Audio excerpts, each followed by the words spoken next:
सच्ची है तू सच्चा तेरा दरबार माता रानी।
ऐसी बातें हैं जो भगवान की जो शक्तियां होती है ना, ऐसा नहीं है जो लोग देखो इन चीजों से पीड़ित होते हैं। अब जैसे जो हमारे पास लोग आ रहे हैं कि या वो भी बेवकूफ है कि जो हम गा रहे होते हैं, इतना बोल रहे होते हैं कि हम बेवकूफ होते हैं। देखो शरीर को ये चीजें खोखला कर देती है। ये मैंने भी अब जाना जब जय माता की प्रवीण जी, तो जब अब जाना जब मैंने अपने शरीर पर भूता, कभी ऐसा टाइम था हम भी पढ़ते थे, हम भी कॉलेज जाते थे, हम भी जब ऐसे किसी को देखते थे ना, उम्र की बात होती या तजुर्बे की बात होती या मेरे साथ ऐसा हो गया, अब कई मेरी उम्र के भी होंगे तो उन्हें है ही नहीं इस चीज की नॉलेज ही नहीं, वो अब तक भी इन चीजों को फेक ही बोलते हैं, जिन पर नहीं बीती है। माना कि अच्छे कर्म करके आए होंगे तो तब नहीं इस तरह हो रहा है, तो अच्छे कर्म करके आए होंगे तो ऐसा नहीं है कि तो अगर आप अच्छे कर्म करके आए आपके साथ ये नहीं हो रहा है तो जिनको ऐसे हो रहा है तो उनका आप मजाक उड़ाए, ठीक है।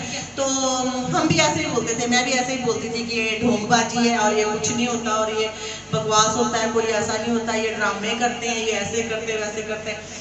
जब मेरे साथ हुआ ना, और जितना जितना मैं बोलती होगी इन चीजों को, ड्रामेबाजी और फेक, उतना कोई बोलता भी नहीं होगा, लेकिन मैं भगवान की भक्ति करती थी बचपन से, सिर्फ 6-7 क्लास से ही मैंने इतनी भक्ति शंकर भगवान की हुई है। और आज देखो सावन मुझे हो गए होंगे कम से कम 25-26 साल लगातार सावन करते और लगातार नवरात्रे करते, और ना ही कभी मेरे टूटते हैं और ना ही मैंने कभी टूटने दिए, ना ही टूटे मेरे। तो भगवान पर बिलीव करती थी, भगवान की भक्ति करती थी, तो भगवान ने स्वयं आकर के मुझे इस कष्टों से निदान किया। जब मैं रोती होती थी कि भगवान मुझे ऐसी शक्ति दो कि मैं भी ऐसे लोगों को, जैसे मेरे साथ लोग कर रहे हैं, मेरे को तंग कर रहे हैं, अगर किसी को ऐसे करे तो मैं उनको ठीक करूं। तो मैंने भोलेपन में भगवान से ऐसे ऐसे बोल बोल के तो ये आज काबिलियत इतनी हासिल कर ली कि मैं लोगों को ठीक कर देती हूँ। मैं नहीं बोलूंगी, अब मैं ये नहीं बोलूंगी कि महारानी ठीक करिए करती, महारानी भी मेरे माध्यम से करती है। अगर मैं नहीं बैठूंगी, नहीं बुलाऊंगी, अपने शरीर को नहीं तोड़ूंगी, नहीं आवाजें मारूंगी, माता रानी को आवाजें मार मार के नहीं बुलाएगी तो कौन करेगा? यहाँ पत्थर की मूर्तियां नहीं ठीक करेगी। ये तो एक स्थान होता है देवी के लिए कि आपका स्थान है, यहाँ पे आइए बैठिए, इसमें ये एक पाबंदी होती है कि ये पवित्र रहेगा, अच्छी तरह से यहाँ पूजा पाठ होएगा, नित्य नियम का ये स्थान बना ये होता है। तो ये वजह होती है, आवाजें मार मार के बुलाते हैं हम, तब हम शक्तियों को ठीक कराते हैं। और मुझे कहते हैं हाय दीदी आपको डर नहीं लगता, आप ऐसे बैठे तो डर क्या लगना, डर क्या लगना। जिस टाइम मैं डरती थी ना तो मैं चीखे मार मार के मैं भी ऐसे ही रोती थी बंद कर करके, जब मेरी हालत ये करी।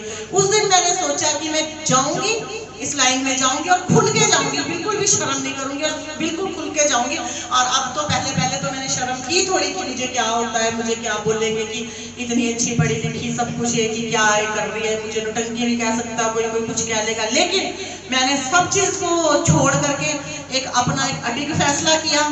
जो लेडीज, जो आदमी अपने जीवन का अडिग फैसला करते हैं ना, अपने जीवन के फैसले लेते हैं ना, उनको कोई मात नहीं दे सकता, जिंदगी में कोई भी नहीं कर सकता। चैलेंज करना होता है हर चीज को, हमने किया, मैंने किया, किसी की रोकने की हिम्मत, जितनी रोकने की जोर लगाई, बल्कि तो मेरे सामने बोलने की पहले शुरू से ही मेरा अपना खुद का इतना रोब रहा है कि मेरे सामने ज्यादा कोई बकवासबाजी करता ही नहीं है शुरू से। अब अपने छोटे टाइम से शुरू से अपनी खुद की इतनी बनाई हुई है, अपनी करता ही है। लेकिन फिर जब इतनी हिम्मत नहीं थी तो तंत्र के द्वारा मुझे टॉर्चर करना, मारने की कोशिश करनी शुरू की।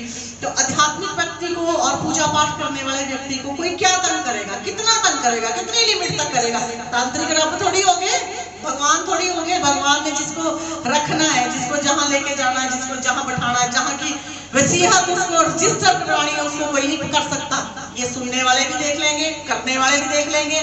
और स्पेशली वीडियो उन्हीं के लिए बनाए जाते हैं जिन्होंने ये ऐसे कृत्य कर्म किए हैं और खासकर मुझ पे करे हैं, ठीक है। वो इस चीज को ये देखें कि अगर चिंगारी ना जल के इतना बड़ा आग का गोला बन चुकी है तो अपने घर को जलाने से बचें और ना ही शरारत करें और अपने इसमें चुप बैठे, क्योंकि कोई लिमिट होती है किसी को सताने की, कोई लिमिट होती है।